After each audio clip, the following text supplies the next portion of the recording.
وعلى رسوله الكريم وعلى آله وأصحابه والتابعين لهم بإحسان إلى يوم الدين أما بعد.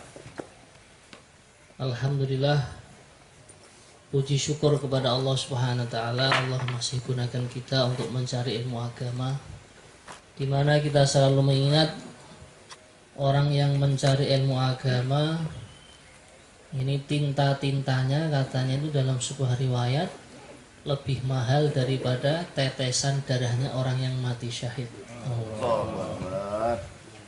Jadi kita nikmati, kita resapi, kita renungi bagaimana agungnya, besarnya orang yang mencari ilmu agama. Belum lagi orang yang mencari ilmu agama, di tengah-tengah dia mencari ilmu agama kok takdirnya dijemput malaikat Israel, matinya dihitung mati syahid. Baik, kita akan mulai pelajaran kita pada sore hari ini meneruskan tentang bab nikah halaman 410. Ya, 410. Sebelumnya kita baca Fatihah, kita hadiahkan kepada baginda Rasulullah SAW, para sahabatnya dan para alim ulama. Dengan berkahnya Fatihah ini Allah bukakan pintu hati kita untuk menerima ilmu-ilmu yang bermanfaat, barokah fid din wa dunya ilal akhirah. Al-Fatihah.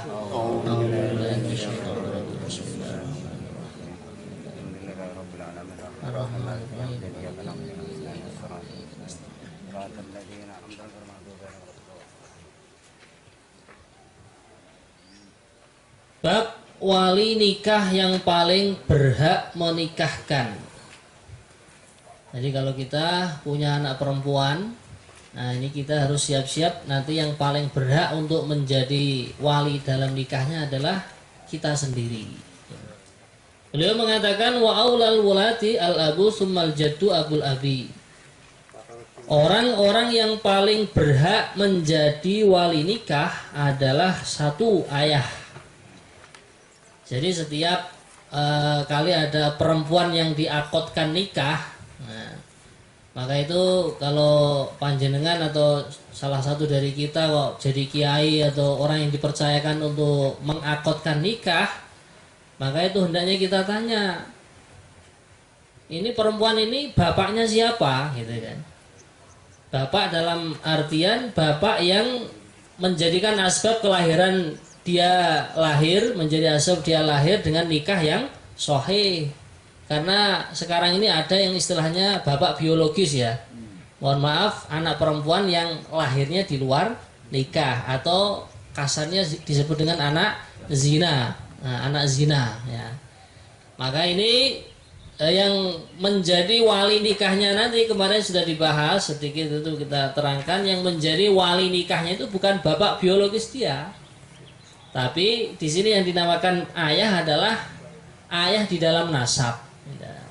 Ayah di dalam nasab. Dalam artian anak perempuan itu terlahirkan dari spermanya seorang laki-laki dengan akad nikah yang sah, dengan akad nikah yang sahih. Kemudian yang nomor dua, kakek atau jad dari pihak ayah. Karena istilah kakek dalam bahasa kita itu bisa artian kakeknya si perempuan itu dari bapak dia atau kakeknya dari ibu dia. Nah, sedangkan yang berhak menjadi wali dalam akad nikah si perempuan itu adalah kakek dari arah ayah, bukan dari arah ibu. Nah, ini kalau tidak ada semua, ayah tidak ada, wafat misalkan, kakeknya sudah wafat juga. Yang nomor tiga, saudara laki-laki kandung atau lil ab walil Nah, ini sudah paham semua insyaallah tentang saudara sekandung. Maknanya si perempuan itu punya saudara laki-laki, yang mana saudara laki-laki itu ayahnya dan ibunya juga sama dengan perempuan itu. Maka itu nanti yang berhak menjadi wali dalam akad nikahnya perempuan. Yang nomor 4, saudara lelaki seayah atau paman, ya, akhlil ab, ya, saudara lelaki seayah. Karena istilah paman juga ini kalau dalam bahasa Indonesia, Pak D, Pak Poh, Pak Le itu bisa dari arah ayah dan juga bisa dari arah ibu. Sedangkan yang berhak menjadi wali akad nikah dari seorang perempuan adalah paman dari arah ayah. Yang nomor 5, keponakan laki-laki dari saudara lelaki saya, ibnul akhlil ab. Nah, jadi perempuan itu mungkin punya saudara laki-laki itu dari arah ayah, dari arah ibu. Nah, maka ini yang berhak nanti berikutnya adalah keponakan lelaki dari saudara lelaki seayah atau ibnul akhlil ab.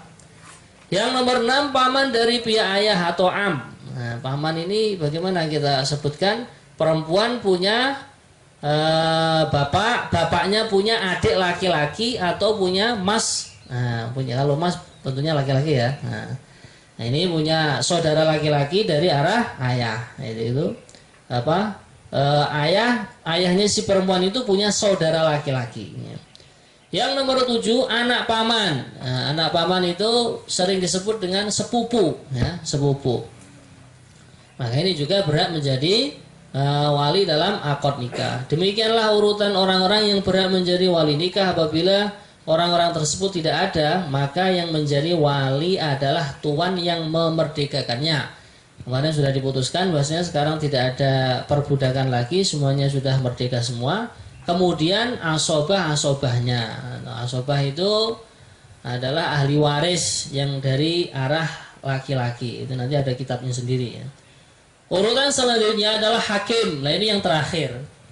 Kemarin sudah saya jelaskan bahwasanya wali hakim itu apabila perempuan itu sudah kebelet menikah gitu ya, sudah kebelet nikah, atau misalkan si perempuan itu anak zina. Nah, anak zina kan nasabnya kembali kepada ibu. Sedangkan kemarin sudah dibahas yang namanya wali dalam akad nikah dan saksi dalam akad nikah harus seorang laki-laki. Jenis kelaminnya harus laki-laki, tidak perempuan. Maka kalau ada anak zina karena nasab dia kembali kepada ibu, ini yang menjadi wali dalam akad nikah dia adalah wali hakim. Jadi wali hakim itu perempuan ngangkat seseorang yang dia percaya bahwasanya dia itu orang soleh, orang baik. Dia bilang, Bapak, saya angkat panjenengan sebagai wali hakim untuk akad nikah saya. Maka ini sebenarnya melihat hikmah seperti ini tidak boleh anak zina kok terus dibuang, dibunuh ya, naudzubillah min dzalik ya. Nah, itu nggak boleh ya. Kalau sudah terjadi embrio ya harus dilanjutkan, harus bertanggung jawab. Dan itu ada kejadian juga di zaman baginda Rasulullah SAW. Seorang perempuan datang kepada Nabi sama orang tuanya, sama bapaknya, ya Rasulullah, ini yang di perut saya adalah anak zina. Nah, maka baginda Nabi katakan, sekarang kamu pulang sama orang tua kamu, nanti kalau sudah lahir, anak itu sudah lahir, baru kamu datang ke sini dirajam. Maka itu pun dipraktekkan.